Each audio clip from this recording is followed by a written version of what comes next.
Thank you to all my channel members, including my fan appreciation level members and my contributor level members, for helping support the YouTube channel. Hello, and welcome to my channel. My name is Jonathan Cohn, and today I have my book review of the book Star Wars Maul Lockdown. This is a standalone book by Joe Schreiber featuring the character of Maul. This is his third adult Star Wars novel. I think it's his last. I read two of his other books. I read Death Troopers, which I thought was fine, and then I read Red Harvest, which I really loved. Red Harvest. I thought it was a great book, but it's really short, and it doesn't have too much meat to it. Pun intended. But I enjoyed it a lot. But there is something special about Maul Lockdown that I absolutely loved. It's catapulted its way onto my top favorites list now. And I was really reticent to get into this book because I heard how brutal it is. My friend Nazo, who I just did a video with last month, told me that it's a very brutal book. And so I was like, all right, I'm a little nervous about getting into it because that's not normally my jam. But I picked this up, and from the beginning to the end of the book, everything just worked for me, and I'm shocked that it did. The premise of the book is that Darth Maul, an apprentice to Sidious, is sent into this prison called Cog Hive 7, and he is sent to try to find someone named Iram Radic. And so the whole book is about him trying to find Iram in the prison. However, the way this prison works is that it routinely sets the certain prisoners against each other to fight, and it uses gambling from people outside the prison to gamble on the fights to make money for the prison.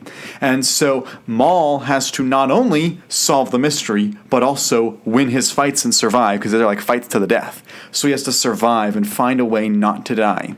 And the special thing is he's not allowed to use the Force. Sidious has expressly told him he's not allowed to use the Force. And so he has to do all this just with his brute strength and his brute abilities. And as a result, as I said, it's brutal. It's a brutal book. But it is just, you get the character of Maul. You don't have too much of his inner dialogue. It's really more what the people around Maul are reacting to him. In fact, I would say that this is kind of the antithesis to Kenobi. If you've read the novel Kenobi by John Jackson Miller, even though the book's about Kenobi, a lot of it is people reacting to Kenobi in that book. I think that's why Maul Lockdown works so well, is a lot of Maul Lockdown is about people reacting to Maul. Yes, stuff's from his perspective, but a lot of it is not his perspective, and that's what works really well.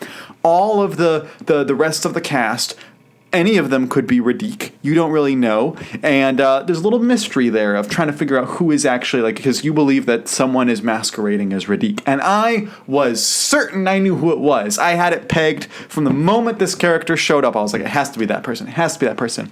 I was totally wrong. Well, not totally, mostly wrong. There was a twist regarding that person, but it wasn't that they were Radic. And so I was like, oh my word, that's shocking. And then we got to who Radic actually was, and I was like, interesting. Like that Dave Filoni meme. Interesting. And so the mystery behind the book is really captivating. Then you have the action in the book, which is electric. It is, you feel the action. So many Star Wars action scenes I just don't care about. I'm just like, can we just move on? But the action scenes here are like visceral, and you feel it, and you're like, I gotta keep reading. This is so cool. This is so brutal. It works so well. Even someone who doesn't like this type of stuff, it works for. And I had someone ask me how this compares to Shadowhunter, which is another Darth Maul book. And I would say Shadowhunter reads like a creature horror novel where Darth Maul is the creature, and there's like a final girl type thing in there, and he's hunting down everybody, and you're trying to figure out who's going to be the last person standing against him in that book. And it's really short. It's super short. This book's a little bit longer, and this book, while having scary, dark, brutal elements to it, it's not like a horror novel. It's more of a dark action movie, like an R-rated action thriller, where your main character is sent inside a prison.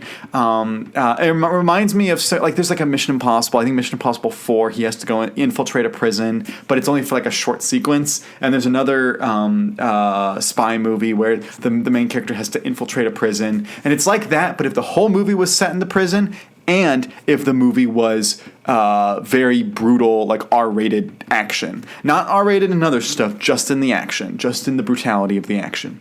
And I really enjoyed that type of story. The mystery, the secondary characters, the people who run the prison, the people from the gambling commission, the different prisoners involved.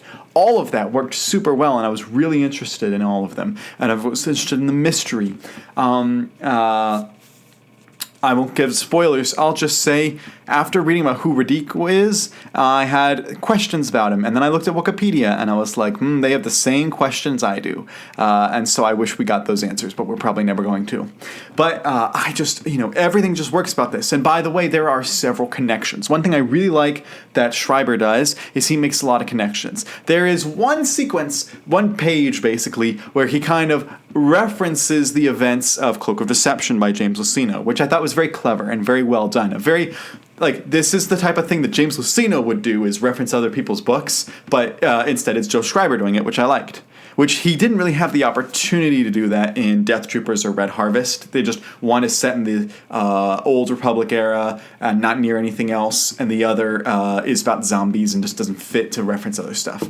But there's lots of references to that here. But the best references in this book are to Darth Plagueis, which came out right before this book. I believe that Plagueis was 2012 or 2013, around there. This is 2014, I believe, right before the switchover from Legends to canon. But there are so many connections to the book Darth Plagueis, and I was like, that's so cool. That's really cool. I really like these references and connections, and it really makes it feel like the universe is tying together, which I think really works, especially because this era of the prequels kind of needed it. So I thought that was just brilliant, all the connections there. There's some really sweet moments, some sweet characters that you kind of, there's the innocent boy, Yogan, who you kind of latch on to, who is kind of the Our Eyes in the book, the kind of kid that you were like, oh, please find a way for the kid to survive the book. Please do that. I thought that was really cool. I thought that was really well done. Everything about this book just worked for me and clicked for me. And I thought it was just so superb. It was, just a breeze to read. I loved it. I recognize some people will be turned off by how brutal it is. I thought I would be, but for others, I think a lot of people will love this if this works for them. Again, it's a very different genre than Darth Maul Shadowhunter, but they both still absolutely work for the character of Darth Maul. So that's my review of Star Wars Maul Lockdown. If you've read this book, let me know your thoughts in the comments section down below. And until next time, I'm Jonathan, and thank you for watching.